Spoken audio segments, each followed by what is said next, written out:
Hello and welcome back students. आज हम बात करेंगे बायोमोलिक्यूल्स के बारे में। बायोमोलिक्यूल्स होते क्या हैं? ये एंटायरली केमिस्ट्री का डिसिप्लिन नहीं है, इसमें कुछ पार्ट्स बायोलॉजी के भी इंक्लूडेड है। तो ये बायोमोलिक्यूल्स होते क्या है? जैसे हमें नाम से ही पता चल रहा है, बायोमोलिक्यूल्स यानी कुछ बायोलॉजिकल मॉलिक्यूल्स। ये हमारी बॉडी में ऑलरेडी प्रेजेंट भी होते हैं और कभी कभी हमें इन्हें एक्सटर्नली कंज्यूम भी करना पड़ता है, यानी कि ये ना तो सिर्फ एंडोजेनस बल्कि एक्सोजेनस भी होते हैं। अब हम बात करेंगे बायोमोलिक्यूल्स। ये होते हैं लार्ज मैक्रोमोलिक्यूल्स। लार्ज मैक्रोमोलिक्यूल्स और इनका हमारी बॉडी में फंक्शन क्या होता है? ये हमारी बॉडी की ओवरऑल ग्रोथ और डेवलपमेंट के लिए काफी ज्यादा इंपॉर्टेंट होते हैं। हमारी सेल्स और टिश्यूज के रिपेयर में ये इन्वॉल्व होते हैं। ये है कुछ biomolecules: carbohydrates, proteins, lipids, nucleic acids. और आज हम इनके बारे में बात करने वाले हैं। तो शुरू करते हैं। पहले बात करेंगे कार्बोहाइड्रेट्स के बारे में। कार्बोहाइड्रेट्स, नाम से ही पता चल रहा है कि हाइड्रेट्स ऑफ कार्बन, यानी इस पर्टिकुलर टाइप के बायोमोलिक्यूल में कार्बन और ऑक्सीजन प्रेजेंट होंगे। अब पहले हम शुरू करेंगे क्लासिफिकेशन से। हम कार्बोहाइड्रेट्स का क्लासिफिकेशन शुरू करते हैं बेस्ड ऑन हाइड्रोलिसिस, यानी कि अगर हम कार्बोहाइड्रेट्स को हाइड्रोलाइज करते हैं इधर बाय यूजिंग डाइल्यूट एसिड या फिर किसी एंजाइम की हेल्प से, तो हमें ये तीन क्लास ऑफ कार्बोहाइड्रेट्स मिलते हैं। पहले है मोनोसैकेराइड्स, ओलिगोसैकेराइड्स और पॉलीसैकेराइड्स। तो शुरू करते हैं मोनोसैकेराइड्स से। मोनोसैकेराइड्स के बारे में अगर बात करी जाए तो monosaccharides if subjected to hydrolysis will give no further carbohydrates. इस बात का मतलब क्या हुआ? इस बात का मतलब सिंपली यही है कि ये सबसे सिंपलेस्ट कार्बोहाइड्रेट्स है, यानी इनको अगर हम हाइड्रोलिसिस पर सब्जेक्ट करते हैं, if we are performing hydrolysis, तो हमें फर्दर कोई और कार्बोहाइड्रेट नहीं मिलेगा। इसके कुछ फेमस एग्जांपल्स हैं ग्लूकोस, फ्रुक्टोस और राइबोस, यानी कि ये सबसे सिंपल कार्बोहाइड्रेट्स हैं। आगे बात करते हैं ओलिगोहाइड्रेट्स के बारे में। ओलिगोहाइड्रेट्स जो होते हैं, अगर उनको हाइड्रोलिसिस किया जाता है तो हमें 2 से 10 मोनोसैकेराइड यूनिट्स ऑब्टेन होती हैं। We obtain 2 to 10 monosaccharide units. Monosaccharide units. और ये जो क्लासिफिकेशन है, it is done based on hydrolysis. और जो ये हाइड्रोलिसिस है, it is either done using dilute acids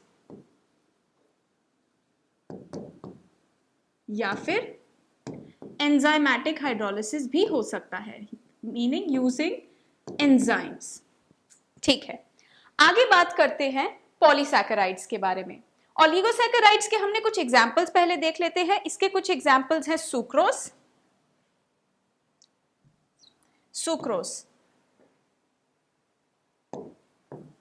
sucrose एक डाइसैकेराइड है, जिसका मतलब है कि अपॉन हाइड्रोलिसिस ये हमें 2 मोनोसैकेराइड यूनिट्स देगा। सुक्रोज को अगर हाइड्रोलिसिस उसका करा जाता है तो हमें 1 यूनिट ग्लूकोज की और 1 यूनिट फ्रुक्टोज की ऑब्टेन होती है, विच मीन्स कि ये इक्विमोलर प्रोपोर्शन में हमें ग्लूकोज और फ्रुक्टोज देगा। दूसरा एग्जाम्पल है रैफिनोज। अगर रैफिनोज की बात करी जाए तो इट इज एन ओलिगोसैकेराइड, जो कि अगर सब डिवीजन इसका देखें तो इसमें हाइड्रोलिसिस पर 3 यूनिट्स मिलती हैं कार्बोहाइड्रेट्स की, यानी मोनोसैकेराइड की 3 यूनिट्स मिलती है, which means that it is a trisaccharide. और इसको हाइड्रोलाइज करने के बाद, एसिडिक हाइड्रोलिसिस के बाद हमें मिलते हैं गैलेक्टोज, ग्लूकोज और फ्रुक्टोज। तो ये बात हो गई ओलिगोसैकेराइड्स की।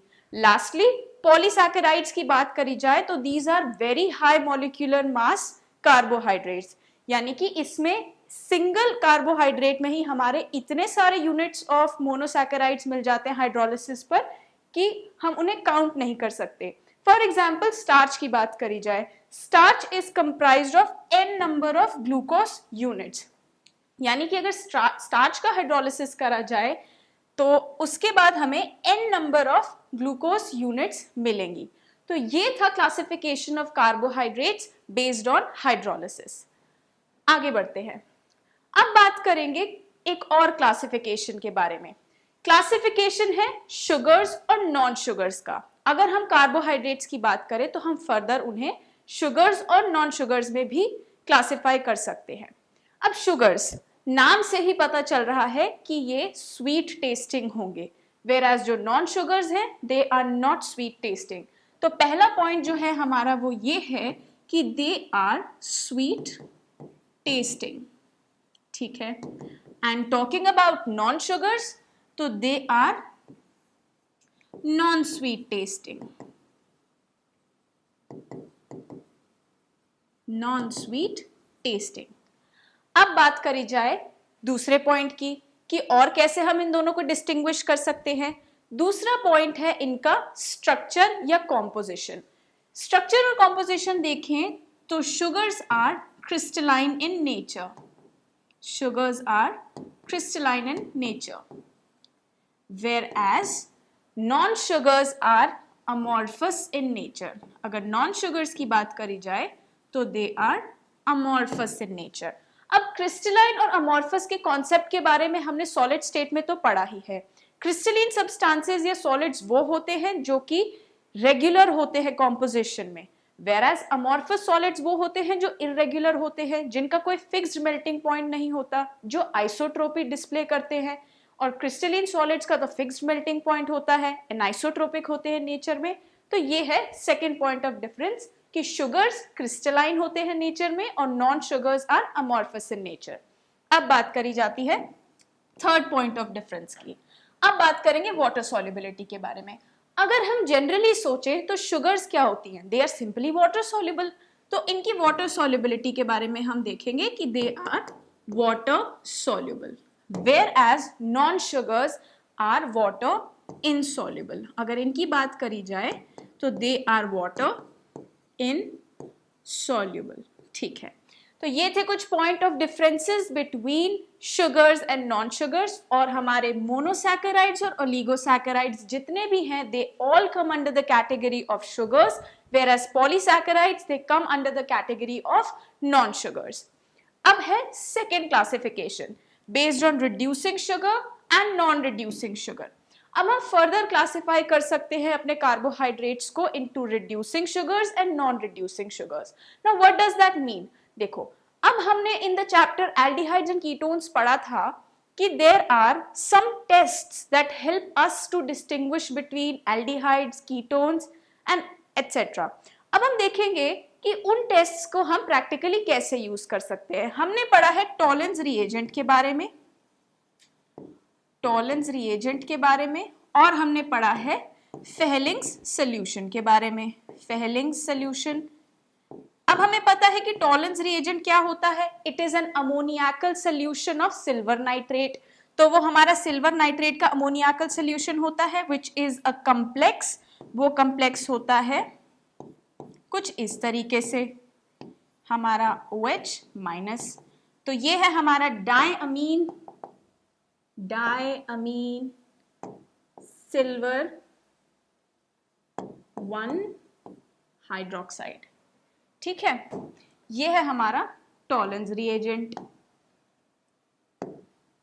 सिल्वर हाइड्रोक्साइड, ठीक है। और ये है हमारा फेहलिंग सॉल्यूशन। अब फेहलिंग सॉल्यूशन के बारे में हमें पता है that it is made up of a solution Fehling A and Fehling B। अब ये दो सॉल्यूशन से बना है, फेहलिंग A और फेहलिंग B से। फेहलिंग A के अंदर आता है कॉपर सल्फेट सॉल्यूशन और फेहलिंग B के अंदर आता है Rochelle salt which is a sodium potassium tartrate, ठीक है। तो ये हो गया सोडियम पोटेशियम टार्ट्रेट, यानी कि ये सॉल्ट है टार्टरिक एसिड का, COONA प्लस, और ये हो गया COOK प्लस। तो ये है आपका फेहलिंग सॉल्यूशन। अगर हम बात करें टॉलेंस रिएजेंट की और फेहलिंग सॉल्यूशन की, तो हमें पता है कि एल्डिहाइड्स तो ये टेस्ट दे देते हैं लेकिन कीटोन्स नहीं देते। अब हम देखेंगे कि हमारे बेसिकली कार्बोहाइड्रेट से टेस्ट कैसे देते हैं। कार्बोहाइड्रेट्स होते हैं polyhydroxy ketones and polyhydroxy aldehydes. Carbohydrates क्या होते हैं? पॉलीहाइड्रोक्सी हाइड्रोक्सी कीटोन्स और पॉलीहाइड्रोक्सी एल्डिहाइड्स। ठीक है, अब नाम से ही पता चल रहा है कि ये पॉलीहाइड्रोक्सी कीटोन्स और पॉलीहाइड्रोक्सी एल्डिहाइड्स हैं, जिनके शॉर्ट नेम्स हैं कीटोसिस फॉर पॉलीहाइड्रोक्सी कीटोन्स और एल्डिहाइड्स के लिए है एल्डोसिस। ठीक है, ये हो गई बात हमारी। अब हम देखेंगे, इसे हम रब कर देते हैं क्योंकि हमने ये देख लिया कि हम टॉलेंस रिएजेंट्स और Fehling A Fehling B solution which is Fehling solution, इसका यूज करके कैसे इन दोनों को डिस्टिंग्विश कर सकते हैं। अब आते हैं मेन पॉइंट पे कि क्या है हमारा logic behind using these reagents. Carbohydrates जो हैं वो होते हैं पॉलीहाइड्रोक्सी कीटोन्स और पॉलीहाइड्रोक्सी एल्डिहाइड्स। शॉर्ट नेम हम देख चुके हैं कीटोसिस एंड एल्डोसिस। अब क्या है कि टर्मिनली अगर हम फॉर इंस्टेंस हम यहाँ ग्लूकोज का स्ट्रक्चर देखें, ग्लूकोज दिखता है कुछ ऐसे। अब हम देखेंगे ग्लूकोज का स्ट्रक्चर। ग्लूकोज होता है कुछ इस तरीके का। Glucose is a hexose sugar, यानी ग्लूकोज के अंदर हमें 6 कार्बन एटम्स मिलते हैं कुछ इस तरीके से। ठीक है, यह है हमारा मेन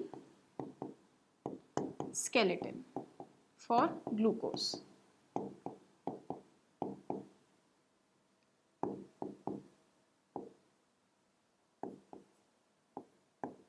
और यहां होता है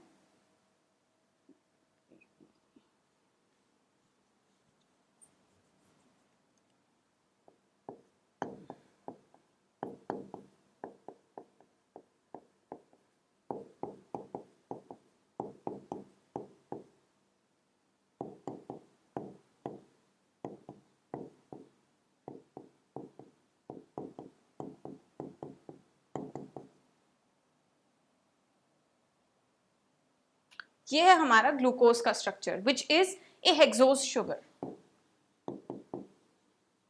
अब ग्लूकोज में टर्मिनली हम देख सकते हैं कि यहाँ टर्मिनल पोजीशन पे एक एल्डिहाइड ग्रुप प्रेजेंट है।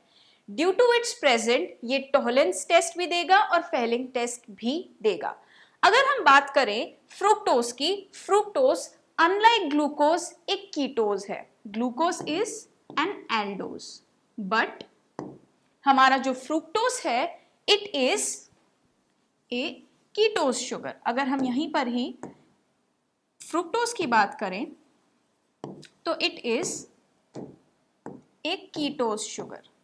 अब उसमें डिफरेंस क्या है कि instead of this terminal aldehyde group उसमें C2 कार्बन पर विच इज, यहां पे अगर हम देखें तो instead of the terminal carbon यहां पर CH2OH, यहां पर प्रेजेंट होगा C डबल बॉन्ड O।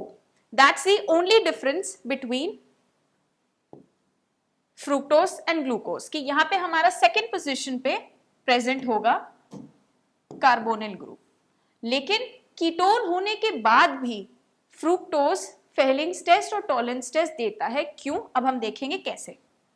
हम देख सकते हैं कि अगर इसका स्ट्रक्चर एक्सपैंड करके लिखें तो इट बिकम्स CH2OH। अब ये एंगेज्ड है कीटोइनॉल टॉटोमेरिज्म में, यानी ये हमें यहां पर OH और इस तरीके से टॉटोमेरिक फॉर्म में मिलेगा।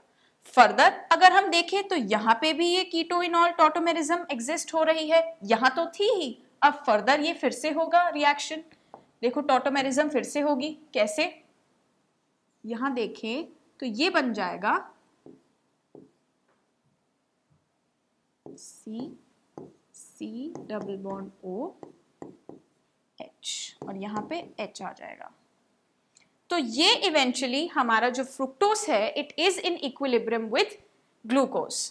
तो हमारे ग्लूकोज जैसा ही ये बन जाएगा और हमें टर्मिनली ये एल्डिहाइड ग्रुप फिर से मिल जाएगा। तो बिकॉज ऑफ दिस टॉटोमेरिज्म की जो हमारा फ्रुक्टोज है विच इज अ कीटोज शुगर, अपने एल्डिहाइड ग्रुप की तरह एग्जिस्ट करेगा, यानी वो ग्लूकोज के साथ इक्विलिब्रियम में है, तो ये भी फ्रुक्टोज भी ग्लूकोज की तरह फेलिंग्स टेस्ट और टॉलेंस टेस्ट दोनों देगा।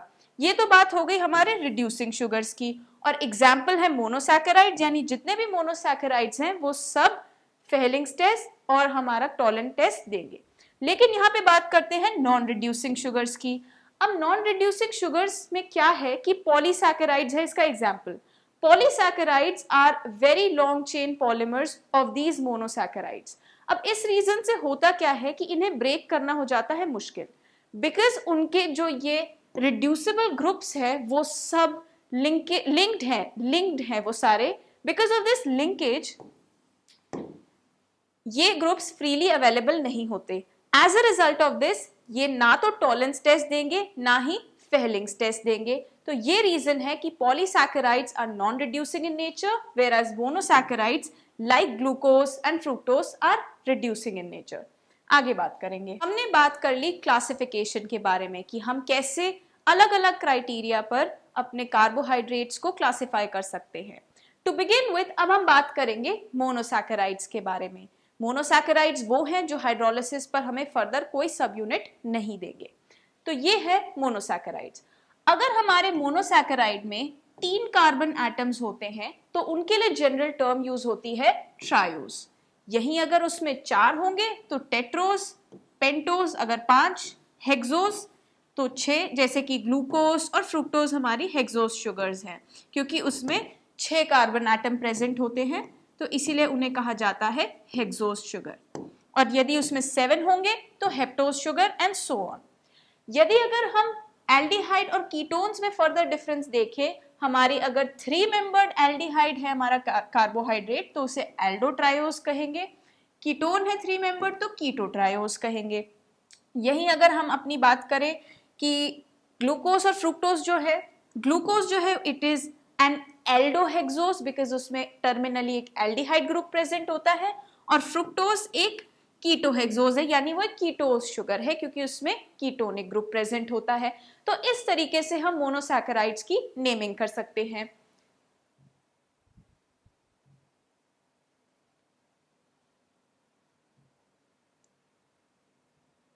आगे बढ़ते हैं। अब हम देखेंगे ये हमारे कुछ एल्डोजेस हैं। ये हैं कुछ एल्डोजेस। एल्डोजेस की बात करी जाए तो एल्डोज का मतलब ही होता है कि उसमें कार्बोनिल ग्रुप यानी हमारा एल्डिहाइड ग्रुप टर्मिनल पे प्रेजेंट होता है। अब इस चार्ट की हेल्प से हम अलग अलग एल्डोजेस को नेम कर सकते हैं। जो हमारा बेसिक यूनिट है यानी जिससे हमारी नेमिंग स्टार्ट हुई है उस मॉलिक्यूल का नाम है डीग्लिसरल्डिहाइड।